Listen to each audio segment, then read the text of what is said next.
Hello everyone, in this video we'll be writing a program that will take these values in this comma separated file and read them into the program and then output them again in a string in the console. So basically what we have here is a comma separated values file with first name, last name, age and occupation as headers right here. And then we have a few values. We have John Doe, Jane Doe, and Mark Zuckerberg. So basically, the kind of output we'd be expecting is for each of these lines, for instance, John Doe is 29 years old, and his occupation is office worker. Something like this. And we'll get one for Jane Doe and Mark Zuckerberg as well. So this is actually mostly to teach the basic syntax of C# as well as how to write a more advanced object-oriented program in C#. So this tutorial thing assumes that you already know another language, which will be fine. It's just to learn some of the more specifics of C#. Alright, so to get started, I'll actually leave that there so we know what to expect. So to get started, you'll need to download a program called Visual Studio Community, which you can get here. Go to visualstudio.com, visualstudio.microsoft.com also works. And you download Visual Studio IDE Community 2017 edition. Just install the C#, everything you need for C# desktop development, and you'll be fine. This also works on at least Mac, so you should also be able to write C# code and compile it just the same on Mac or anything like that. Alright, so I'm going to open up Visual Studio here. Alright, there we go. And we're going to create a new project. So for this, we will be selecting C#, Windows Desktop, and then Console app with .NET Framework. So right down here we can select the framework. I'm currently using .NET Framework 4.7. I'd recommend you also use that, but you don't have to.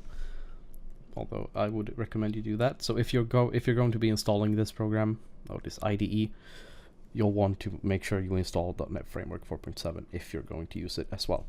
There may be some .NET Framework 4.7 specific features that we'll be using.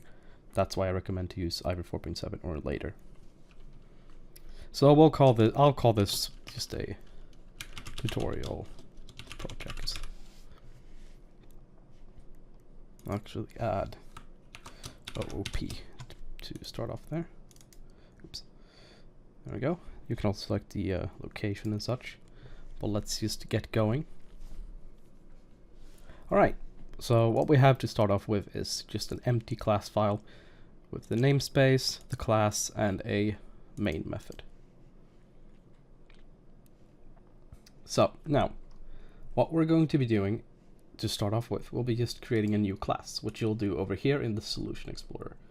Just right click on your project, go to Add, and then Class. This will automatically select class from here. So all we need to do is just type the name of the class, which will be person. There we go. So we'll be doing this in the structure. We'll create the person object, then we'll be reading in values from the file, and finally outputting them. So let's get to creating the person object first. So, well, first up, leave a little comment right here. So we'll write private fields, because it's very important to comment your code. So in the private fields, we'll be having a few variables that are based off of these values right here. We'll have a first name, a last name, an age, and an occupation. And in C#, you would normally want to structure it the way we're going to be structuring it, with private fields that then have public properties or public fields. I'm not actually sure on the exact terminology there, that you then can access from other classes, and have the private fields be be private. So we'll be defining first up the first name. So we'll go private string first underscore first name is equal to just a blank string. The reason we have an underscore here is just actually just a programming custom for C#. It basically just tells us that it's a private string. I'm not actually sure if it's in the official way to style it. It's just I like to do this because it's very easy to tell the private and public properties from each other, or fields. Let's go another private string, last name, and it's equal to just a blank space there. Then we'll have a private int. Actually, we'll still do a string right here called, let's do an int underscore age is equal to 0, as well as finally private string underscore occupation is equal to there. I will actually be moving this up right here to give us ourselves some structure, and I will be fixing a thing here. We'll leave that joke out, just since we'll be treating it as an integer. It's better to be on the safe side there. All right, now these are our private fields. These cannot be accessed from outside of this class, which is the only place we'll be using them, and anywhere else we want to use them, we want to limit the amount of things we can edit. So we'll now just put our public fields. I'm going to call them fields because I'm not exactly sure on the terminology there. So let's make this a public string first name, and then we just open it up like that, as if we're creating a function or something. And in here we can just do that. I'll reformat it later. So right now we have the public string first name right here,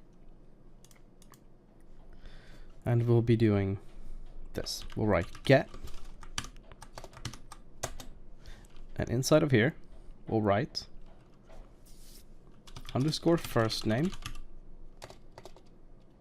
and first name is equal to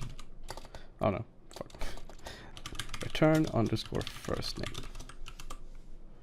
All right, so that's the only thing we're going to have in here, because this property first name is only going to be able to be read and not written to. Now I'm actually going to be reformatting this so that it looks a little bit better. I recommend you write it like this.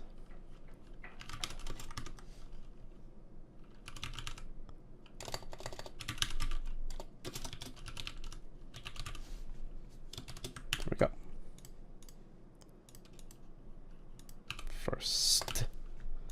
First name. There we go. So now we'll be doing this for each of the other values. Public string last name, get, return last name. I'll also be explaining what this does very soon. We'll also add public string occupation, get,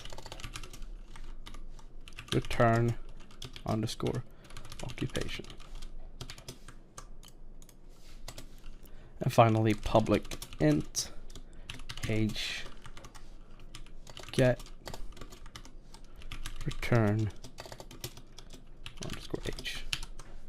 All right, so the reason we have two different variables each for one of these variables right here is because these are only available for everything inside of the scope that is the class person. So the namespace dot person, essentially, just the class, which means that if we were to do, when calling this class or when instantiating this class, if we were to do dot underscore first name, we wouldn't actually be able to access this because they are personal they are private variables. So what we do instead is we have some public fields or public properties that then allow us to we could either just give these a value, although the recommended way to do it is this way, because then you have the security of being able to handle exactly how values are gotten and written too. For instance, you don't actually have to have return first name here. You could return anything else, like you could return Jeff, for instance. This means that regardless of what this says, it would always return Jeff when you get the first name, and you wouldn't be able to access this. However, we'll be having first name there. But there is another thing you can actually do here, and that is if we were to say add another private integer here, int let's see, just count or something is equal to 34. If we then write public int count, you could also name these whatever, but this makes a lot more sense if you have them correspond to each of the private fields. And oops. Then we write get return count. Now we could also do set underscore count is equal to value. These get and set functions right here are actually basically correspond to how you use the variable. So if you're in another class and you do John, say, dot count is equal to 654, this would set the variable count right here to the value of 654.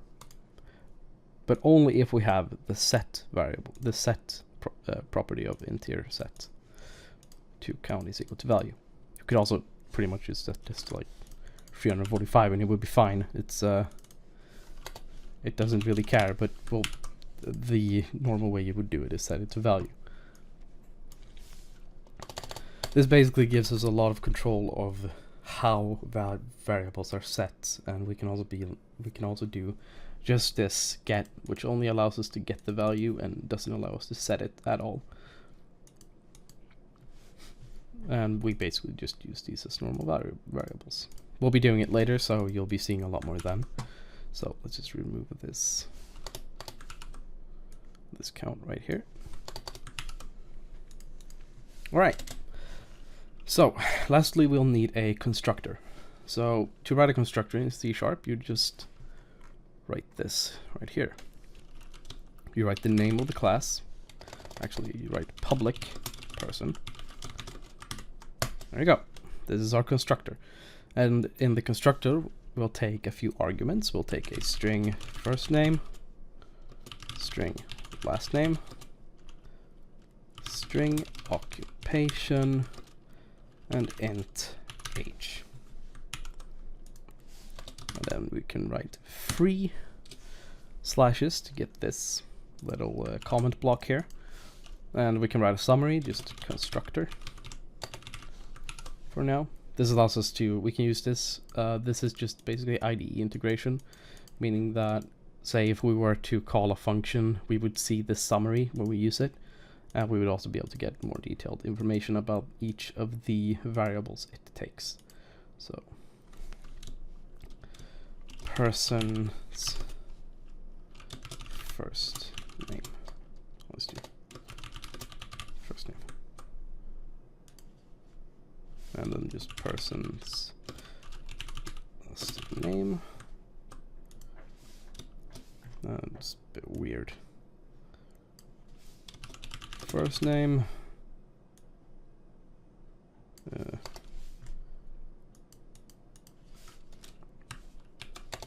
Last name. Occupation. And we'll do just age.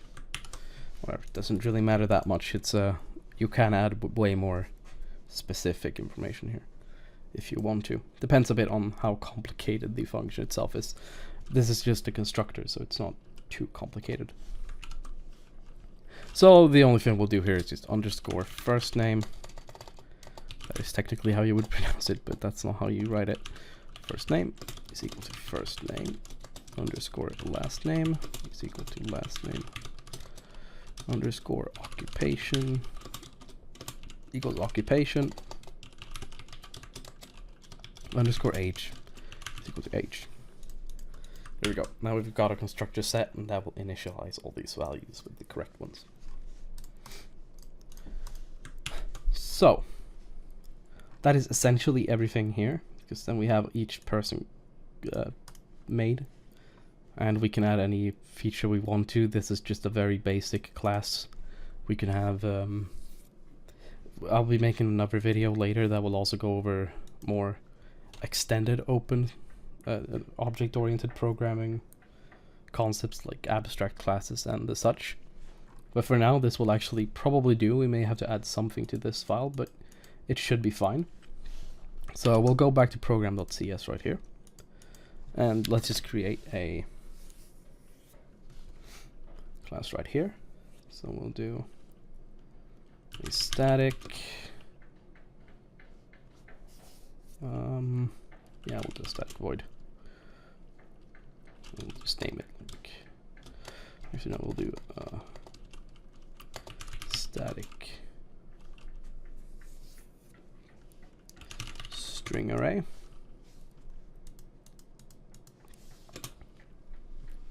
Static string array, and we'll call it just read file. All right.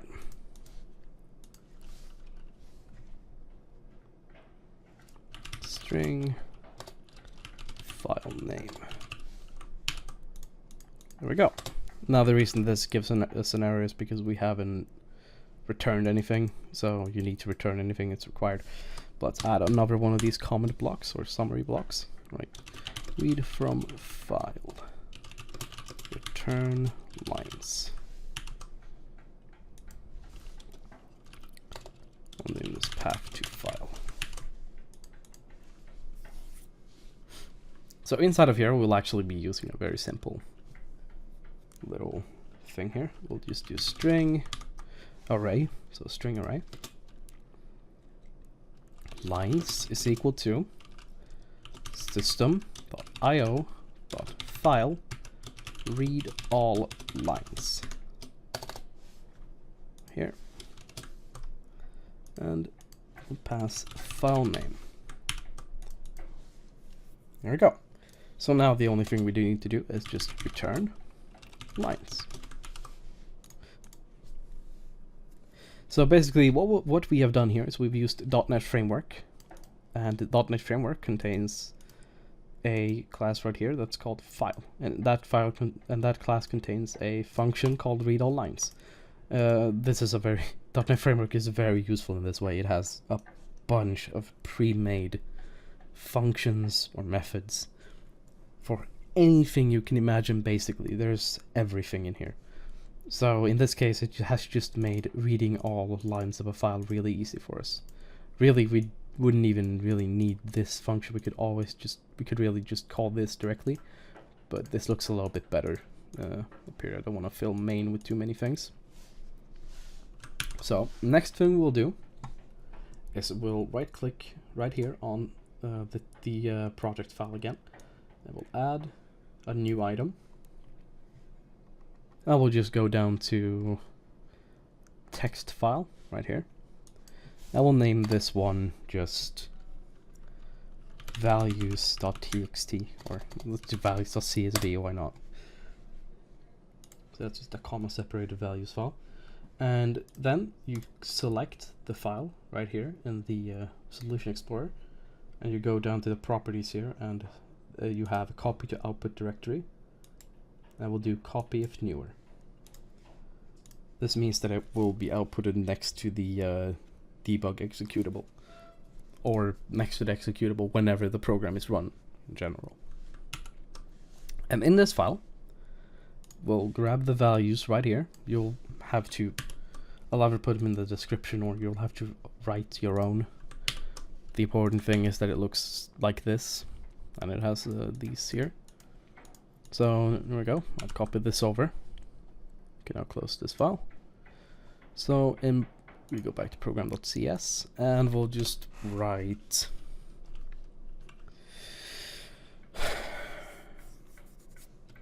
we'll add another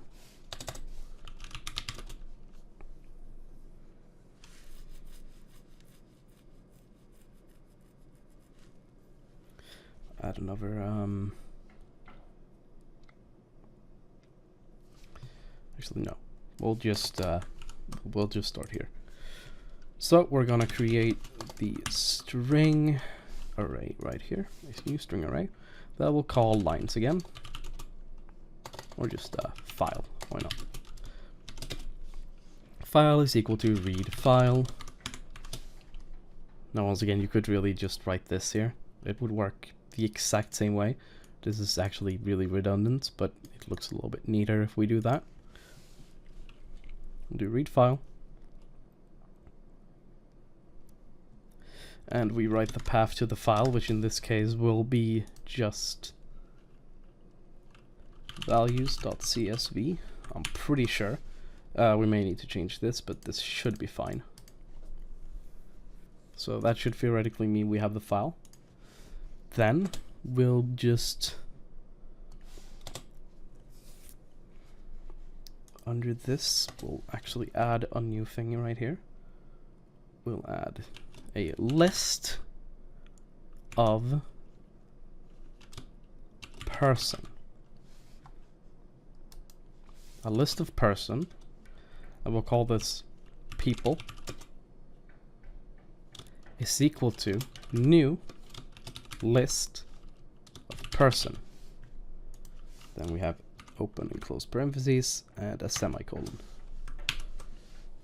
Basically what this will do is we'll create a new list object that's built in .NET Framework, and it will make that list contain people or person, this class we wrote earlier. So each item in the list will be an object of the type person. And this basically just means we're initializing a new list of the type. And we're not copying anything. We have a completely new list, empty.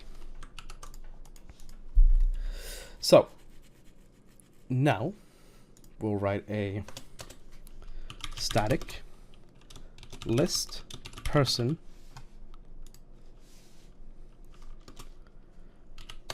get people, and we'll make it have a function or method right there, and we'll simply have this one take a string array that we'll call file as a variable.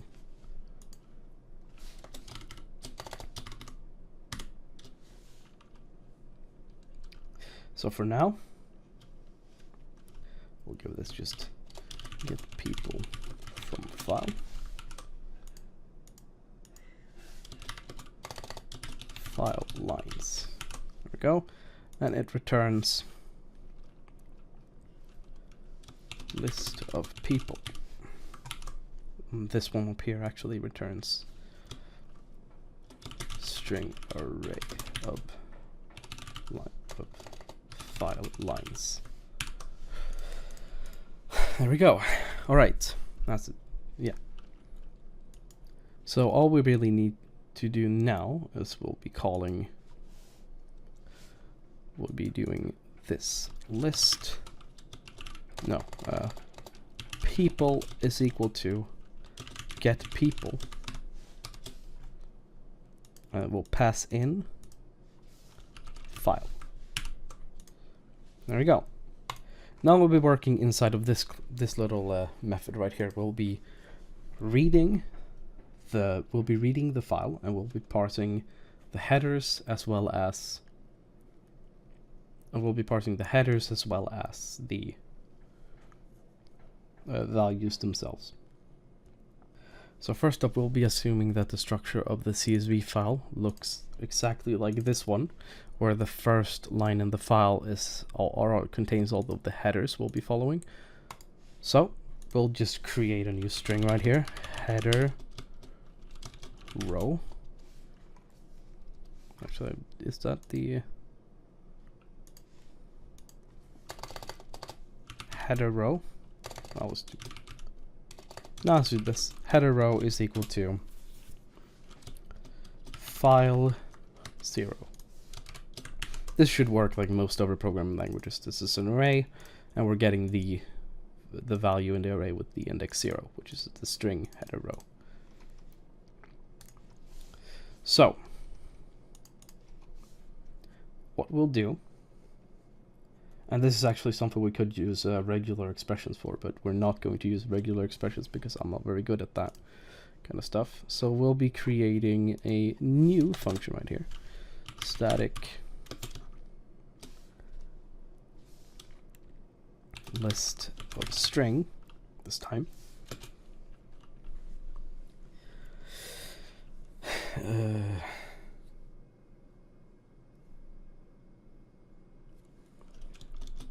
Get items, and it will take the input string line.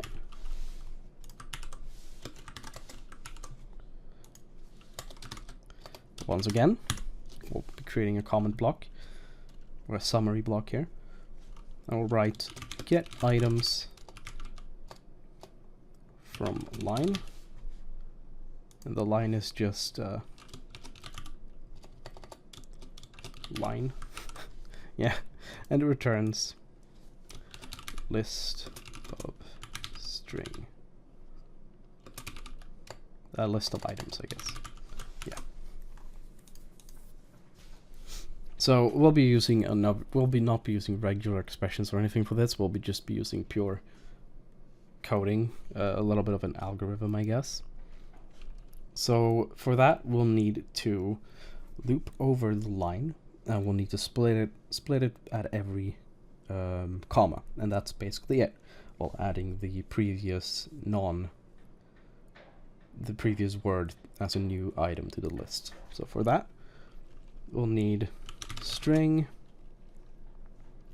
current word equal to there.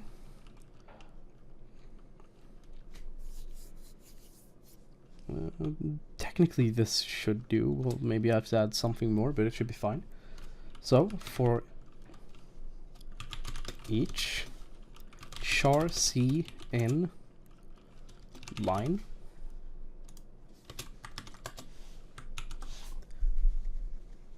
and right now, and in here we'll check if c is equal to, then it's two equal signs for is equal to and C#, because otherwise you're setting the value of C.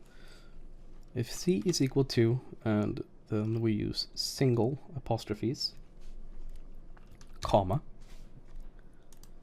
we want to split the line. So we'll actually just do and current word does not equal, just empty.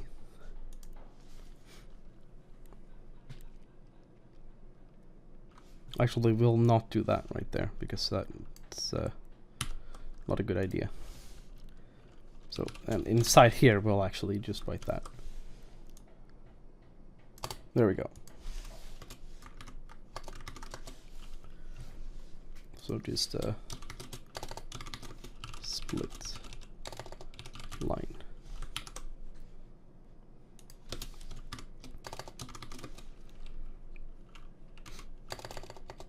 Okay, there we go. Current word is not equal to that. Of course, we'll need a list string items, we'll call it, is equal to new list string, because we need to give the list a type. We need to tell the list what it's supposed to contain, and we need to initialize it as an empty list. There we go. So inside of here, we'll be adding. We'll do items dot add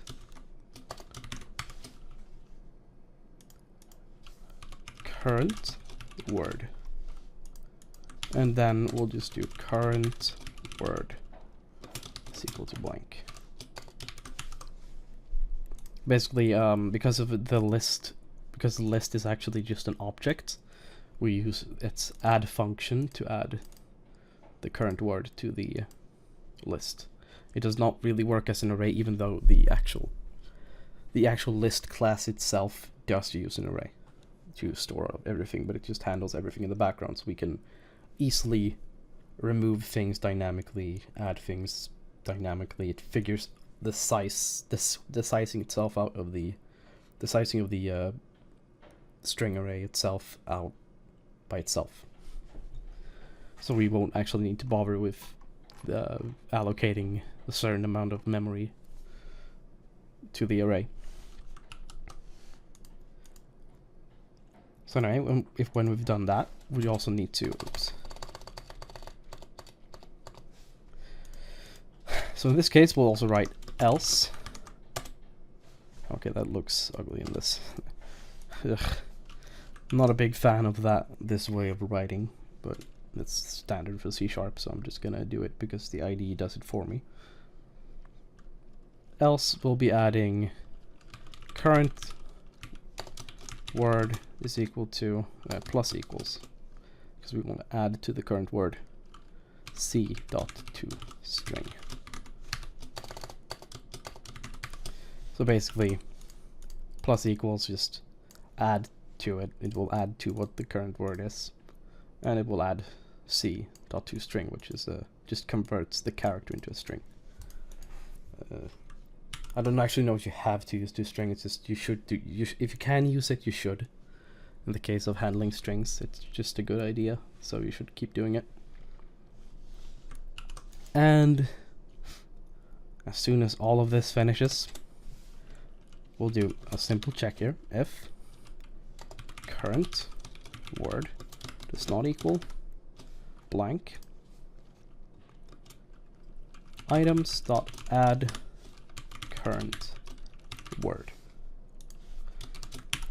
This is because, especially in the case of our CSV file here, we don't have a comma at the end, and many CSV files don't. I don't even think they actually should have that. So in that case, we would actually have a word left over after this finishes, because this only adds if it finds one, and it stops when it reaches the end of the line. And thus, if the current word actually contains any text and it's not empty, we should add it to the items list. And finally, we'll return items. Doesn't really matter if we return a new instance or anything. So we'll just return a reference to it. Actually, let's be good here and just do return new list string items.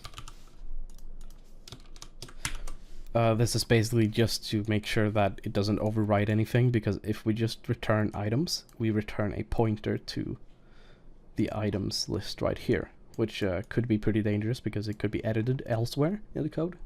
So instead we're returning a new list that we just copy all the items from it.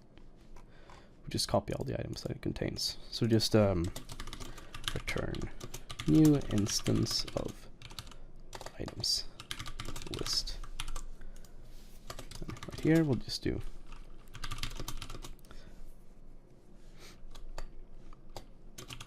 add left over item exists. This is a pretty poor commenting in my part, but you should always comment as much as possible just so you understand, but I'm not commenting as much to keep this short. Alright, now we have this written. This should theoretically work, but as we know with programming, nothing ever does. So we'll just continue here. For each, we'll just do so what we'll actually do here, we'll create a new list here. List string header, just a header row is equal to get items.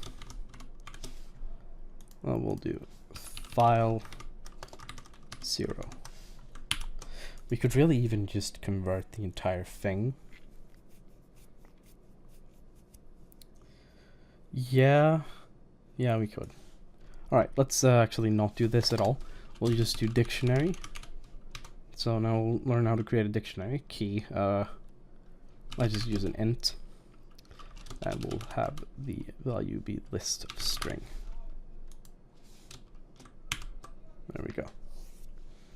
We'll name this just file items is equal to new dictionary. And now I'll just double click this, and there we go. So basically a dictionary is like a two-dimensional array. It has a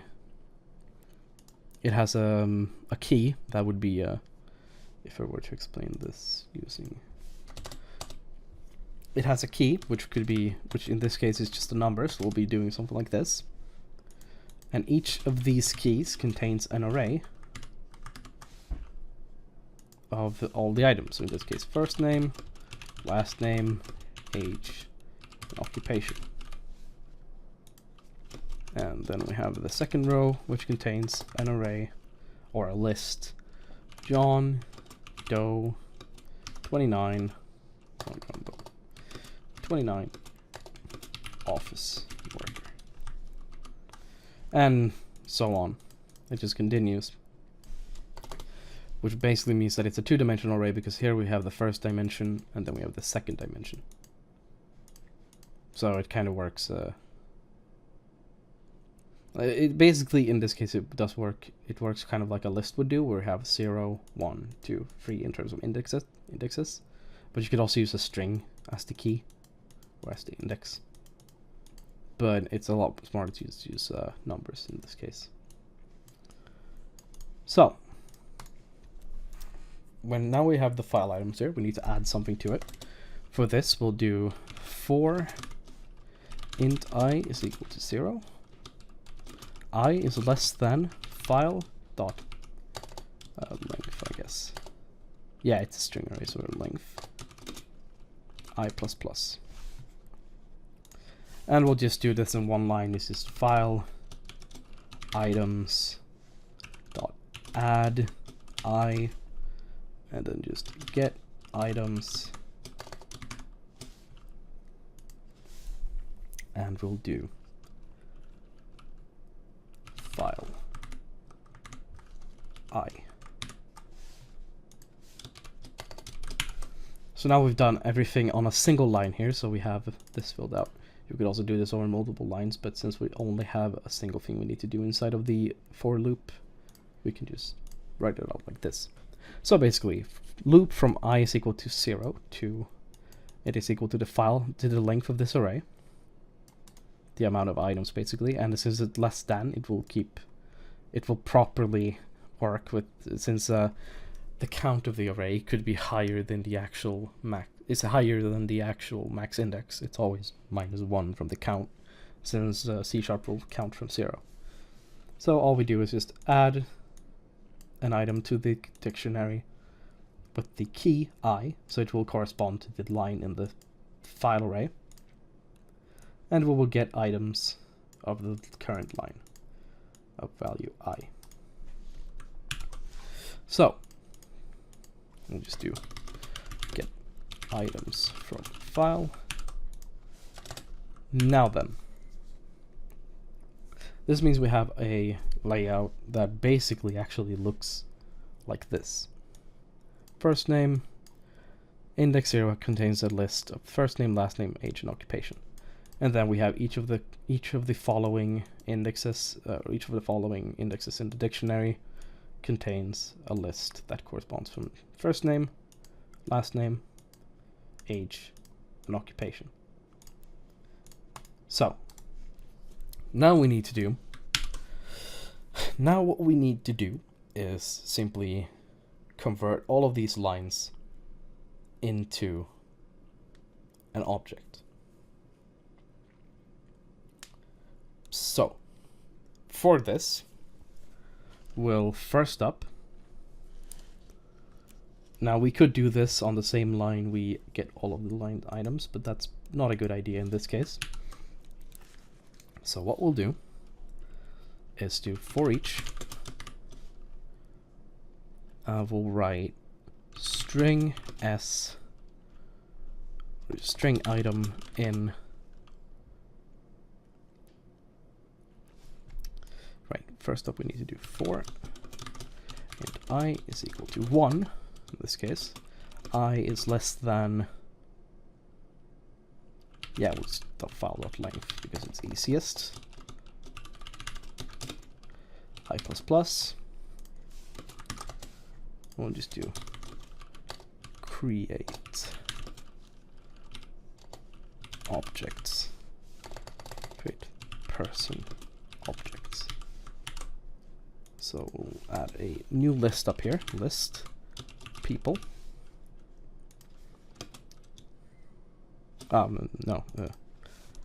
Person. And we'll name this just people is equal to new list person. There we go. This will be what will be eventually. This is what will eventually be returning. So we can even just add it right here. Return new list people. Remember, because we don't want it to return a pointer to the object, we want it to return a new object. What have I done here? Oh. Yeah. Also, we don't want to person. There we go. And I'll just rather call it just return. There we go. Return new instance of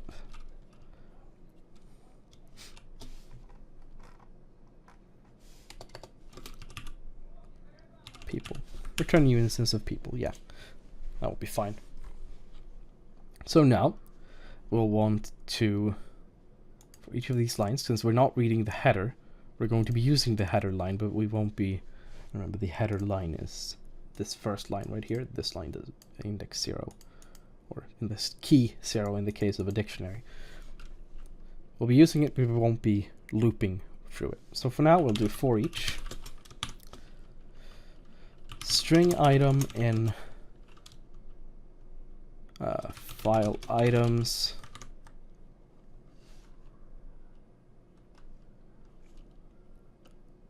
I. There we go. So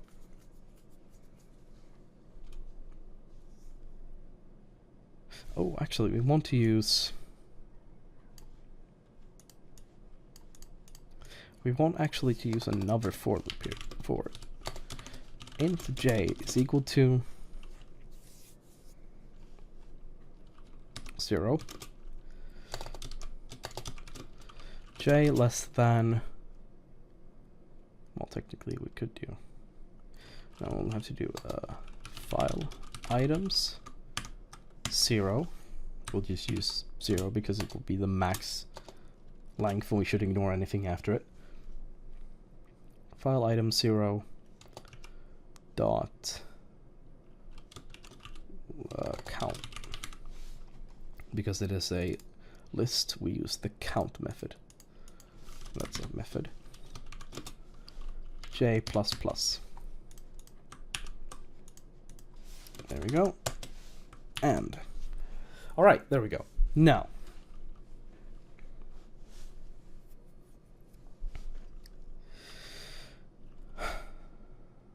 we'll be creating a new person object right here. So we'll do person new person is equal to new person. It's a little bit redundant, but we'll do this. And remember that this yes, okay. So we'll just not do that there. We'll do it here instead. Yeah. So actually right here. We'll need a string name, we'll need a string name, string first name, last name, occupation, and then we'll do age. There we go.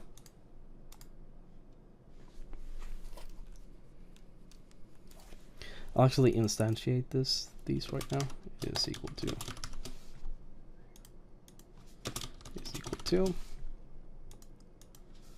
is equal to, and age is equal to 0. Just to have something to fall back on, I guess. They actually are still complaining that it's never used, but at least they have a value now and are not undefined.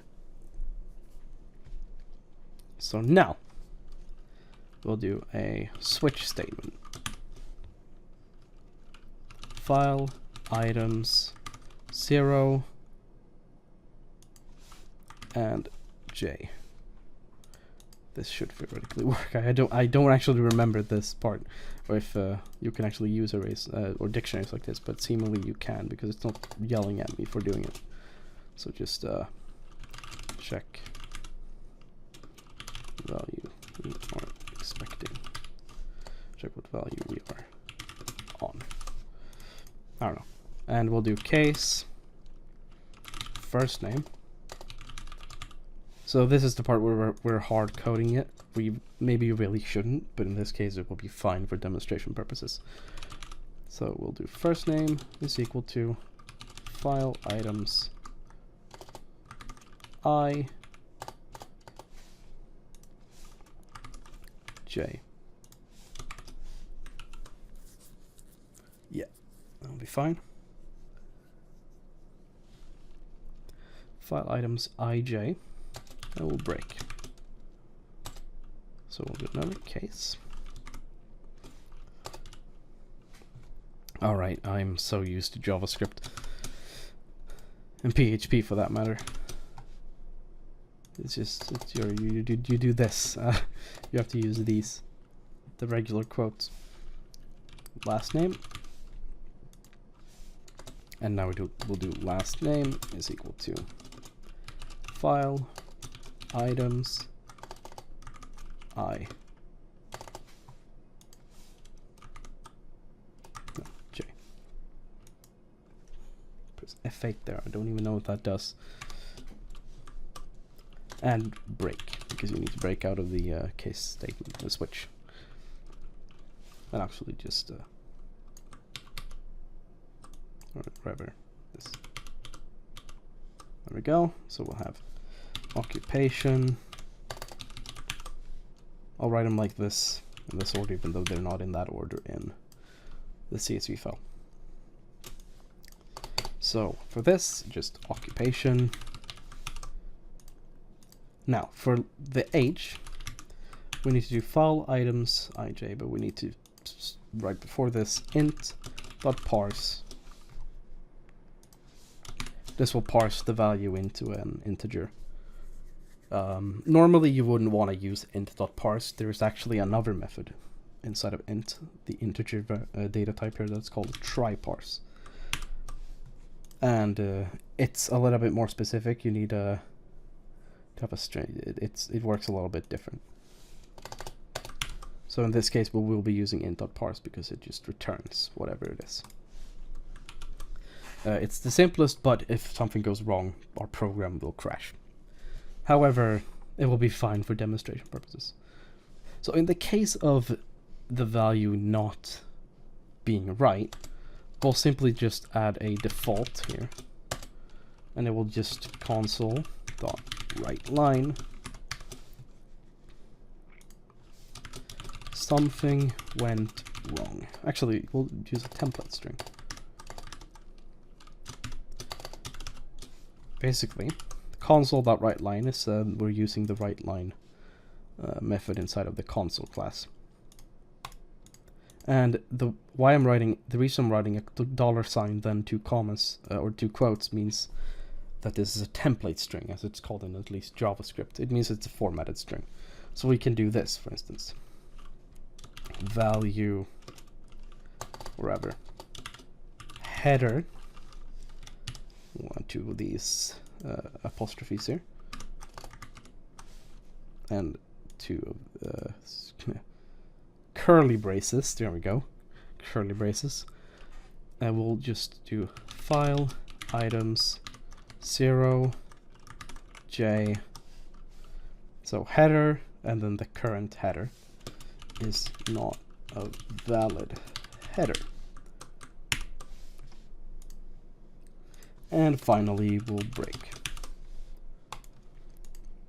So actually, what we'll be doing here as well, we'll actually write this to lower.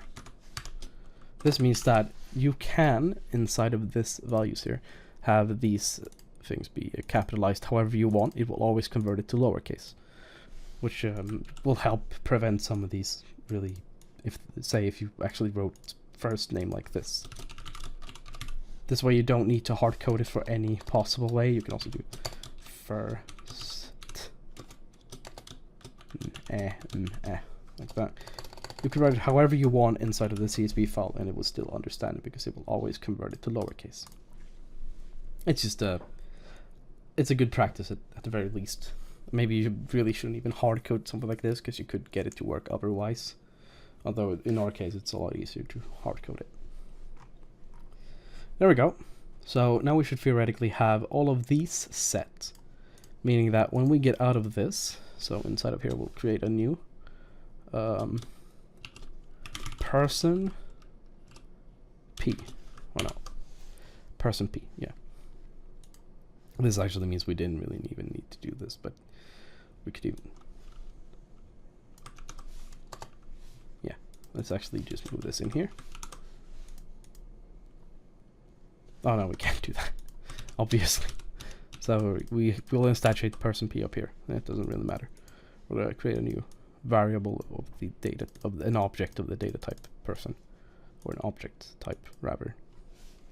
Don't mind my faulty language. Now, however, we'll just write P is equal to new person. There we go. And inside of here, we'll just write name. Name of first name, last name, occupation, and age. Because we've got all of these values from looping through the file. Hopefully. And finally, we'll add the value to the file, to the people list right here. So we'll do people.add new person. Yeah, this would be perfectly. Let's just be completely. Actually, let's not. P. Yeah, that will be fine. People.add P. This should just add it since we actually instantiate right here. Yeah, that should loop through all of that and then create our people's list right here. So we'll go on to the next thing, and that will be just to write out all the people. So we'll create a new static void print people.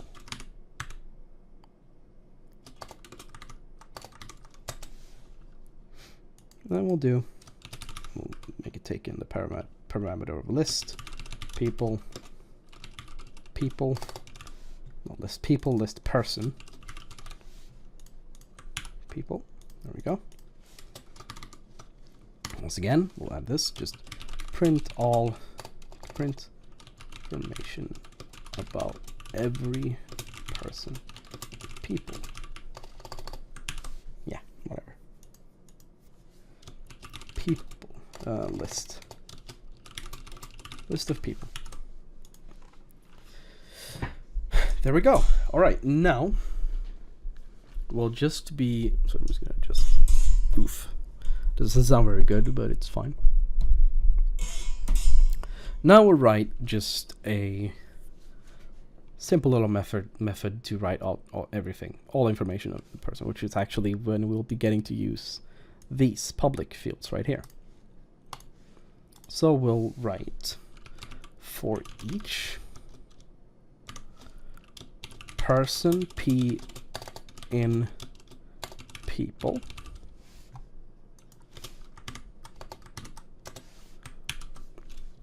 console.write line And we'll do this.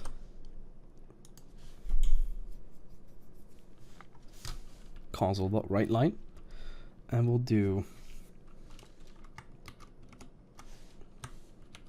p dot first name space outside of this outside of the curly braces. Add 2 more curly braces, and we'll write p dot last name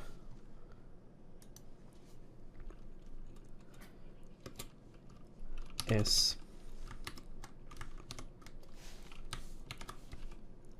p dot age dot toString, because we want to convert it to a string. You don't need to, but it's just good practice to do. Space years old and works as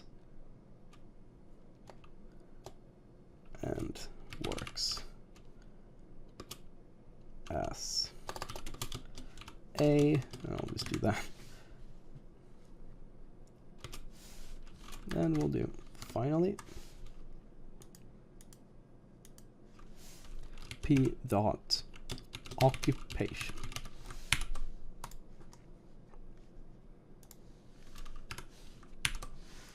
All right. So theoretically, if we now just write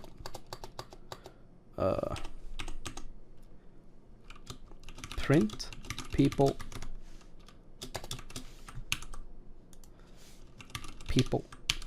we can actually just pass it right there. It doesn't really matter.